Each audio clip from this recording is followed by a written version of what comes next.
back to another evening and another video at the Alaska Bourbon Cabin. I'm Connor. I'm Dylan. And we got kind of just a little bit different video for you. Quick review, should be a relatively short video. But we got a bottle here that we have both just come to really like. It's a good bottle. That's right. Is this the, that's right, it is. It's Takumi. Real quick, sidebar, Japanese whiskey. It's big, you can't deny that. Like, it's probably the biggest thing to happen, and I'm not talking bourbon, I'm talking whiskey, so I'm talking Scotch, Irish, bourbon, doesn't matter. Japanese whiskey's been huge in the past couple of years. You go to any high-class restaurant, they have, nowadays, Japanese bourbon on the... So, get you some Yamazaki, I mean... Point is, I don't know nothing.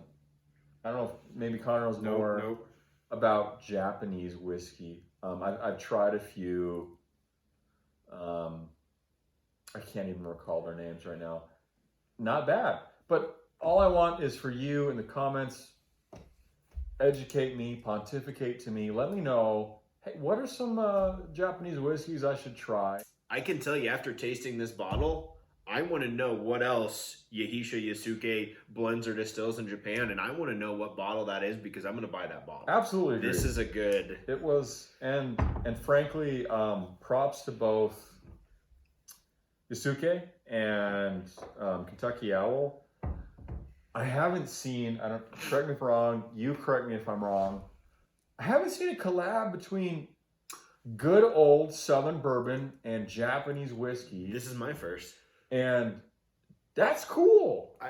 It's so sorry, enough pontificating there, but yeah, we'll get to the point here. We'll get to the actual alcohol. If you're a distiller, all I want to know is take note, take risks. Your consumers like it. And let me know in the comments. We like the weird special, even if it is one-off limited edition, special editions, we like that. That's a good smell. Sweet, flowery. Floral. Okay, pollen. I don't think we've used floral before, but pollen. Floral's accurate. Pollen. I'm almost, okay, this one's specific. It might be a stretch. You guys down the south, smell a bottle. Let me know if I'm wrong. I get magnolia. I couldn't tell you what magnolia smells like, bro. I know. Couldn't tell you. When I asked for my wife's hand in marriage, I was stealing magnolia blossoms with my father-in-law, and it's obviously imprinted in my brain. I get magnolia. Let us know. I'm not sure I've ever smelt a magnolia flower, so they don't grow in Alaska, so. Not yet. No. Yeah. All right, let's get into it. Coming soon to a farmer's market near you. Wow. It's just good. It's a solid proof point. It's 100 proof. It's sweet. It's floral. Yeah. It's complex. It gets you in the front. You get complex in the back. It doesn't have a weird after chemically taste. So, and I think you'll agree, but you can disagree.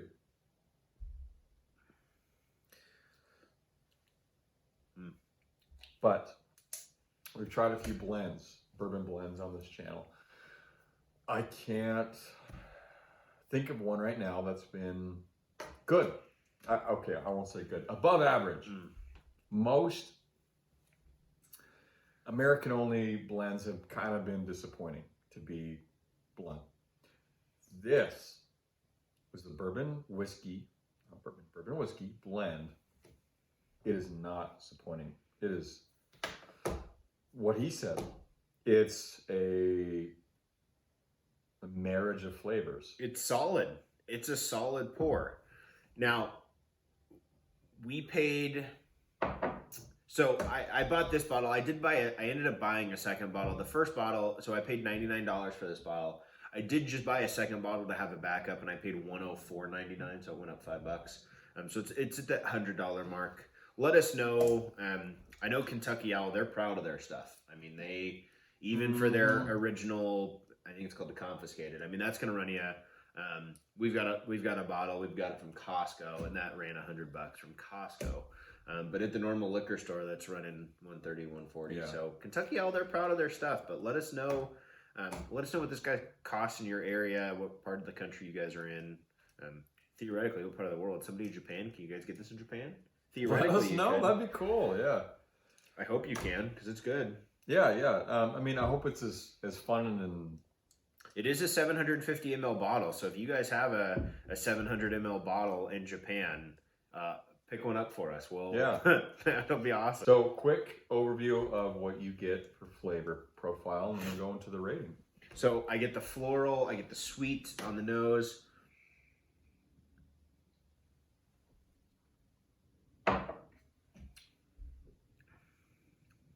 So, I get floral on the palate. Mm-hmm. I get natural sugar on the palate, not fake sugar. I get natural sugars. I don't get any of that fake chemically, plasticky, bleachy flavoring. I don't get. I feel you can taste the wood this was aged in easily. Okay.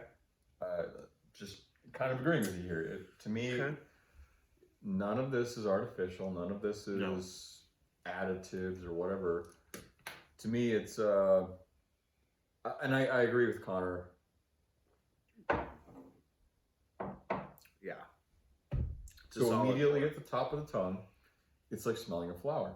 It's kind of all up there in the nose olfactories, followed by a sweet, and then there's a I don't want to say weeded,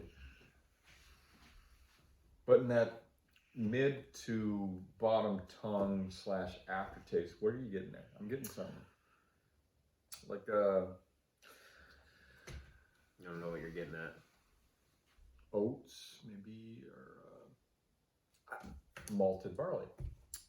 You pick up some malted barley? I can pick up the malted barley in the end. Okay. Mm-hmm. Which we'll have to look up.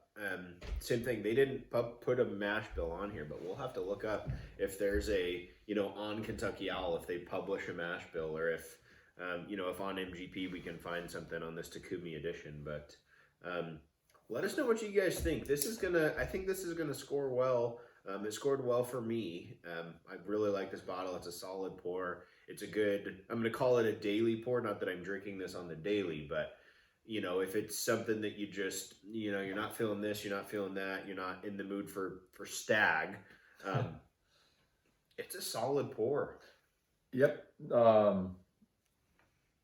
I agree. Only thing I'd continue on that is it's been rare enough to me that if you see it on the shelf, it's probably worth it, because for as rare as it is, $100 is not too bad. And it's a limited edition, so they're not going to be on the shelf forever. I mean, they're limited runs. So, but right. It is, at the end of the day, it is $100, and absolutely worth $100, and absolutely worth having on your shelf, especially for when you get the more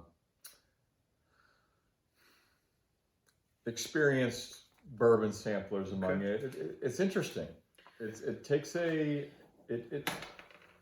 turn from your standard bourbon, and it does it well. So in my humble opinion, that's worth having on your shelf, especially if you can find it. It's a little rare. And just to throw the point out before we get to the score, you don't get the, if you're afraid of getting away from the bourbon because you're going towards the Scotch, there's zero smoke or peat to this. So no peat. If you're not a Scotch person, you don't need to worry about getting into that realm. Like a lot of the Japanese whiskeys have that. Correct. So you don't need to worry about getting into that here. So. And we'll get to the rating. One last comment from me is I've had Kentucky straight bourbon less bourbony than this. Okay. So if you're like, I can't stand peat, don't worry. This is a bourbon through and through. Takes a twist, but not in a different direction. So I got us 77 cents. Oh, okay. I'm a little lower. I'm a 70.9 there. Okay. Still in the sevens. I like it. It's above average. It's far above average. Yeah. It's worth it. I can't speak too much to why mine's 7 points lower.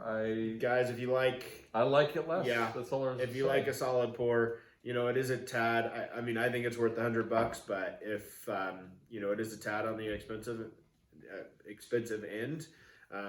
There are better pours for cheaper, but it's worth it to try. So it's unique. Yeah, if you want a different tasting bourbon that is still objectively a bourbon, this is the only way to go so far. But maybe we'll find something different. We'll let you know next time. There it is. Hit that subscribe button because whiskey ain't cheap. And let us know in the comments what you'd like to see us review. And we'll see you next time, man.